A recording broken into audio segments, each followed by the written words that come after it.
মতো আধা ঘন্টা 1 ঘন্টা 45 মিনিট করে বক্তব্য করবে, ওয়াজ নসিহত করবে, সেরকম সময় নাই।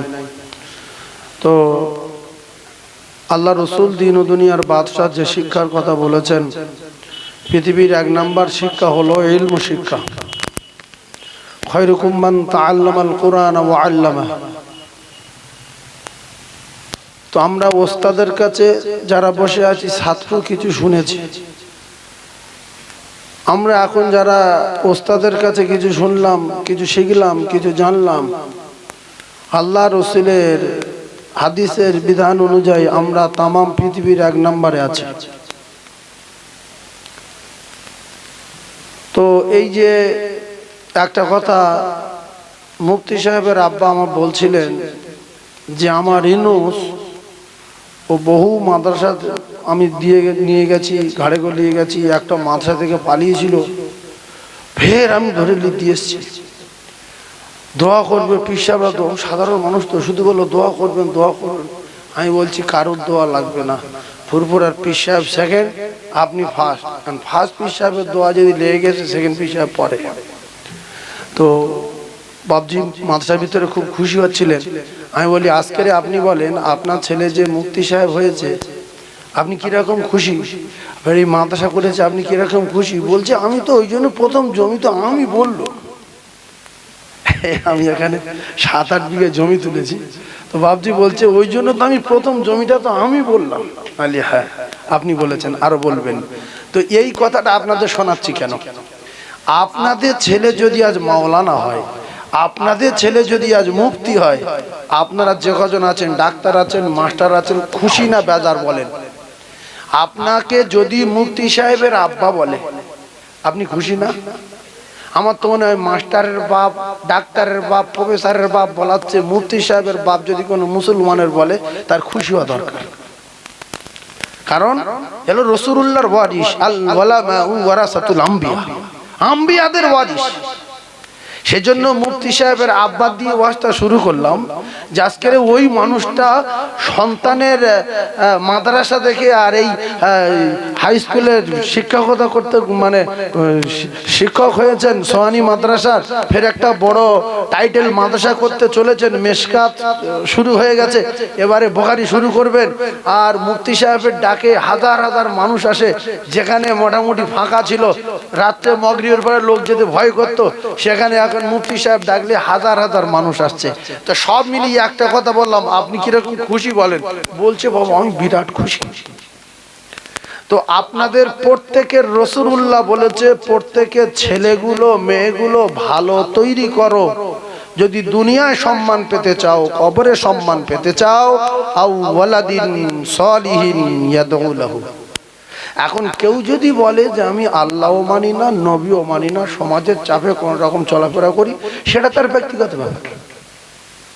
যদি প্রত্যেকটা মানুষ এই আল্লাহ রসুলের হাদিসের গুরুত্ব দিতাম, রাসূলুল্লাহর প্রত্যেক কথা সত্য, কাফেররা একেবারে দিল থেকে বিশ্বাস করতেন যে মুহাম্মাদুর রাসূলুল্লাহ যে কথা বলেন একেবারে সত্য কথা। ছোট্ট একটা কথা বলছে, হাদিস শরীফ, বুখারী হাদিস। তো ছোট্ট একটা কথা হলো, উমাইয়া ইবনে খালফ মক্কার একজন বড় কাফের। কি নাম বললাম?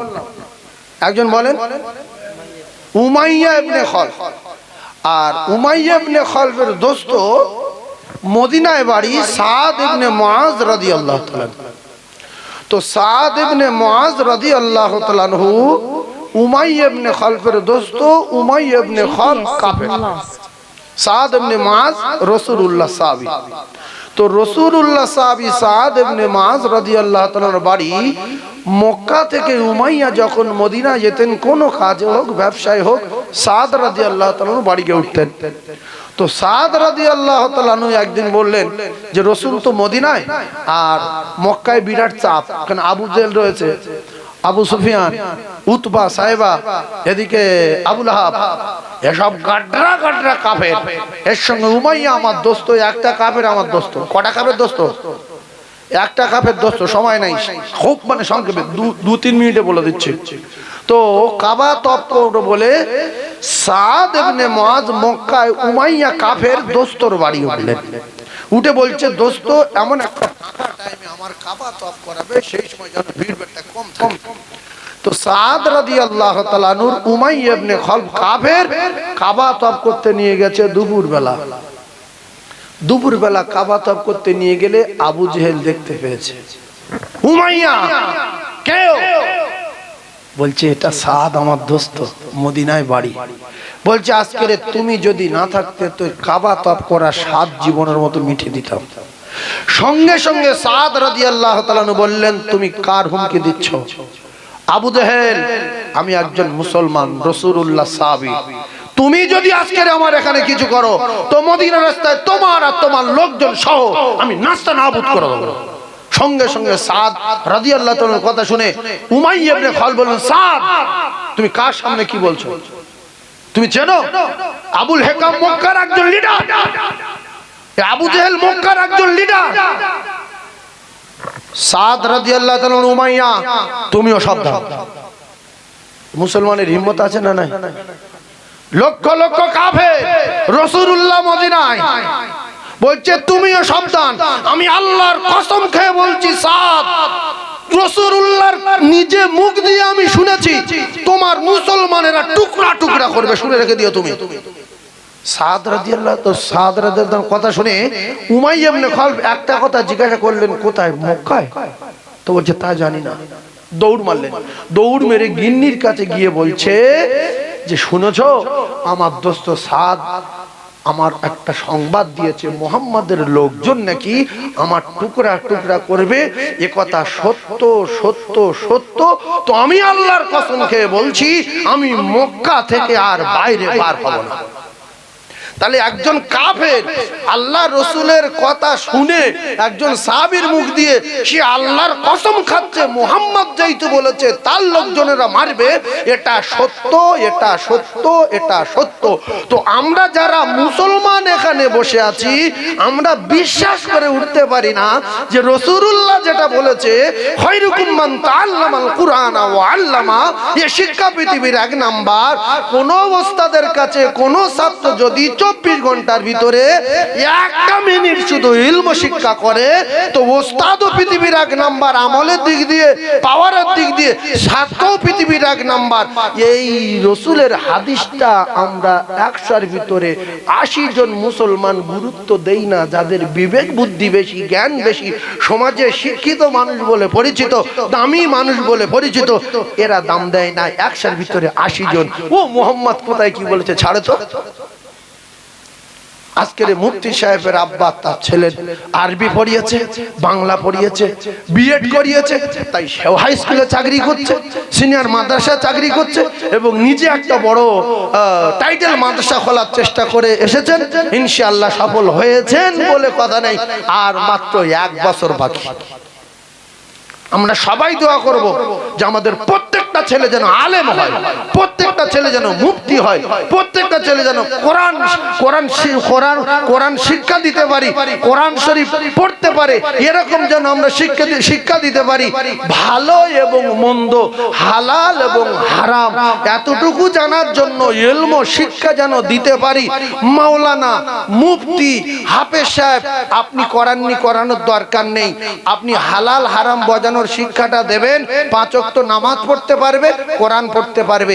আল্লাহ রসুল বলেছে ওই বেটা তার বাপের জানাজার ইমামতি করবে, সে মাস্টার হলেও করবে, ডাক্তার হলেও করবে, আইপিএস হলেও করবে, লয়ার হলেও করবে, জজ হলেও করবে, উকিল হলেও করবে। আজকের কোনো উকিল যদি এসে কোনো জুমা মসজিদে দেখে ইমামের মা মারা গেছে, চলে গেছে, উকিল যদি জুমার খুতবা দেয়, উকিলের বাম্মা খুশি, তো সেই এলাকার সমস্ত লোক খুশি যে উকিল খুতবা দিল। আরে উকিলের বাম্মার জ্ঞান গম্যি আলাদা ছিল, তাই রাসূলুল্লাহর কথা মেনে আল্লাহর হুকুমের খেলাফ না করে ছোটবেলায় বাংলা, ইংলিশ, অঙ্কের সাথে 10 মিনিট করে আরবি টিউশন দিয়েছিল। আর মুখ্য বাবা না, 1 কাঁড়ি টাকা হয়েছে সোজা হজে যাচ্ছে। কে কি করছে? কাকা কোরআন পড়ে, আমি পড়তে পারি না, তো গায়ে এত বড় জামা, টাকা আছে গায়ে দিব। এগুলো জাতির লজ্জা। সেই জন্য রসুলকে যে রাসূলুল্লাহর হাদিসকে যে সত্য ভাববে রাসূলের হাদিস অনুযায়ী যার ছেলের ইলম শিক্ষা দেবে তার বাপের দুনিয়া লাভ হবে, তার মায়ের দুনিয়া লাভ হবে, তার 14 পুরুষ উদ্ধার হবে। একজন ছেলে হেফজ করলে তার বংশে 10 জন জাহান্নামীকে আল্লাহর দরবারে সুপারিশ করে হাফেজ সাহেব আল্লাহর জান্নাতে নিয়ে যাবে। জোরে বলুন। আর যে তার বেটার ইলম শিক্ষা দেবে, কোরআন শিক্ষা দেবে, রাসূলুল্লাহ বলেছে তার মা বাপকে খুশি করানোর জন্য ময়দানে মাশরে সূর্যের চেয়ে জ্যোতির্ময় নূরের তাজ আল্লাহ তার মা বাপের মাথায় পরিয়ে দেবে। জোরে বলুন, আরো জোরে বলুন। বক্তব্য দেওয়ার সময় নাই। আপনারা দিয়েছেন মসজিদের টাকা, মাদ্রাসার টাকা, এ জায়গার টাকা, আমাদের মুফতি ইউনূস সাহেবের কিচ্ছু নাই, সব আপনাদের, শুধু মেহনত করেছে, কিচ্ছু নাই। শুধু আপনাদের ডাকে, আপনারা ভালোবাসেন, কোরআনের মহব্বতে, হাদিসের মহব্বতে এ জায়গা আসে, আল্লাহর মহব্বতে, আল্লাহ রসুলের মহব্বতে। তাই মুফতি সাহেবের ডাক এসেছেন আল্লাহর জন্য, আখিরাতের জন্য, কবরে থেকে নাজাত পাওয়ার জন্য, হাসরে মিজানে ফুলসিরাত পার হয়ে আল্লাহর জান্নাতে যাওয়ার জন্য। সেই এখানে জান্নাতে যাওয়ার ওয়াদা আছে। আল্লাহ রসুল বলেছেন, আল্লাহ রসুল বলেছেন ইজা মাতাল ইনসান ইন কতানু আমালুহু ইল্লা মিন সালাসাতিন ইল্লা মিন সাদাকাতিন জারিয়া আও ইলমিন ইনতাফাউ বিহি আও ওয়ালাদিন সালিহিন ইয়াদউ লাহু। আমি কটা কথা বলবো, আর 3-4 ঘন্টা বক্তব্য আমরা 2.5 ঘন্টা 3 ঘন্টা করে বলি, তার ভিতরে টুকটুক করে বলি। আজকের হুজুর কেবলাদের সম্মানে দাঁড়িয়ে দাঁড়িয়ে কটা কথা বললাম। যদি ভালো লাগে, আমার দাবি হলো রাসূলের হাদিস যদি সত্য হয়, রাসূল যদি একটা মিথ্যা কথা না বলে, কোরআন যদি সত্য হয়, তাহলে একটা কথা শেষের বেলা ডাক্তার, মাস্টার, জ্ঞানী, শিক্ষিত যারা আছেন সবার পায়ে ধরে বলছি, অন্তত 4টের একটা আলেম করেন, মুফতি করেন, হাফেজ করেন, দেখবেন কবরে গেলে কি লাভ হয়। সেজন্য আল্লাহ পাক আমাদের প্রত্যেকের, আমাদের সন্তানদের ইলম শিক্ষা অর্জন করানোর মতো তৌফিক দেন। সকলে বলেন আমিন। এখন এখানে এসেছেন বোখারি খোলা হবে, বাচ্চাদের জায়গা নেই। আমি যদি একজনের কাছে বলি 10 কাঠা জমি দিতে হবে, সেরকম কোন ব্যক্তি আছে? কারণ এখানে আমি 9 বিঘা 11 বিঘা জমি তুলে গেছি। একটা জায়গায় 4 বিঘা জমি আছে, তারা বিক্রি করবে। 4 বিঘা জমি বিক্রি করে দেবে এক জায়গায়। আল্লাহু আকবার, আল্লাহু আকবার। তাহলে জমি না দিয়ে, আপনারা জমি না দিয়ে কেন এখানে জমি দেয়? এখানে 10-11 বিঘা জমি এই গুনাহগার তুলে দিয়ে গেছে ওই মাদ্রাসার কলম। কে 5টা কলম দেবে? হুজুর আমি। মুফতি সাহেব কেঁদে ফেলেছে। আমি যখন একজনের কাছে বলেছি 5টা কলম দেবো, হুজুরের দুলাভাইও দিয়েছে, ঝরঝর করে কাঁদছে এসেছে যে এই মাদ্রাসায় 5টা কলম একা দেবে, 50,000 টাকা দাম, 80,000 টাকা দাম। তো জমি কেনার জন্য একজন বলবেন যে 4 বিঘা জমি আমি 1 বিঘা দিতে পারবো না, তবে 50,000 টাকা 4 বিঘা জমি কেনার জন্য দেব। এরকম একজন আছেন? আল্লাহ এর বদলা শুধু জান্নাত দেবেন, এর বদলা শুধু জান্নাত। আর আপনি যে টাকা রেখে যাবেন, জমি রেখে যাবেন, আল্লাহর কসম আপনার ইন্তেকালের পরে সব কিছু দুনিয়ায় থাকবে, আপনি একা চলে যাবেন। শুধু জাইয়া খুলে নেবে, আন্ডার প্যান্ট খুলে নেবে, আংটি খুলে নেবে, ঘড়ি খুলে নেবে, গায়ের পোশাক খুলে নেবে, সব খুলে উলঙ্গ করে হালকা কুসুম গরম পানি দিয়ে গোসল করিয়ে, ফকিরের সাদা থান, পাগলা সাদা থান, রাজা সাদা থান, এই সাদা থান পরিয়ে কবরে ঢুকিয়ে দেবে। সেজন্য একজন জমি কেনার জন্য 50,000 টাকা দেবেন, আপনার জমি আপনার কাছে থাক। একজন আছেন কেউ হুজুর আমি 10 কাঠা জমির দাম তো অনেক, আমি 10 কাঠা জমি দেবো না, আমি 50,000 টাকা দেবো, 4 বিঘা জমিটা কেনা হোক। এই আপনারা এসছেন এত খুশি, এত সুন্দর প্যান্ডেল, এত বড় বড় আলেম ওলাম এসছে, সবই আপনাদেরই দানে। আরো বড় জায়গায় পৌঁছাবে ইনশাআল্লাহ। আপনাদের এই নাড়াবনি বলিদা ঘাটা নাকি, বলিদা ঘাটা ইনশাআল্লাহ টাইটেল মাদ্রাসা হবে। আশা করি এসব বিল্ডিং সব ঘুরে ওই দিকে চলে যাবে, অন্যরকম হয়ে যাবে। আমি ওই মাদ্রাসায় বলছিলাম এই কামরায় যে বিল্ডিং ভাঙতে হবে, ভেঙে ঘুরে ওদিকে দিতে হবে। হ্যাঁ, রাস্তা খুলতে সোজা সেই পর্যন্ত, এইবার ওখান থেকে ঘুরে এদিকে আসবে। বোখারি খুলতে গেলে অন্তত 500 ছেলের দরকার, কমসে কম 500 ছেলের দরকার। অনেকে বলে হুজুর বোখারি খুলে দেন। বোখারি কি তুই বোঝ, তারপর খুলবি, তুই বোঝ আগে বোখারি কি। আমি একটা মাদ্রাসা করেছি 7,000 স্কয়ার ফুট ছাদ দেওয়া, তাতে এবছর কাফিয়া পড়া হচ্ছে। তো বোখারি খুলবো, ভয় হচ্ছে যে দুতলা আছে, 1400 স্কয়ার ফুট ছাদ, 14,000 স্কয়ার ফুট ছাদ, আরো 7,000 দিতে হবে। 21,000 স্কয়ার ফুট না করলে বোখারি খোলা যাবে না। শুধু বোখারি খোলো, তো বোখারি খুলতে গেলে আরো অন্তত 1 কোটি টাকা দরকার মুফতি সাহেব হুজুরের, 1 কোটি। আর সে আপনারা দেবেন, এত দিয়েছেন বলে তো, কয়েক কোটি টাকা দিয়েছেন বলে এগুলো হয়েছে। তো একজনের কাছে আমি দাবি করলাম 50,000 টাকা।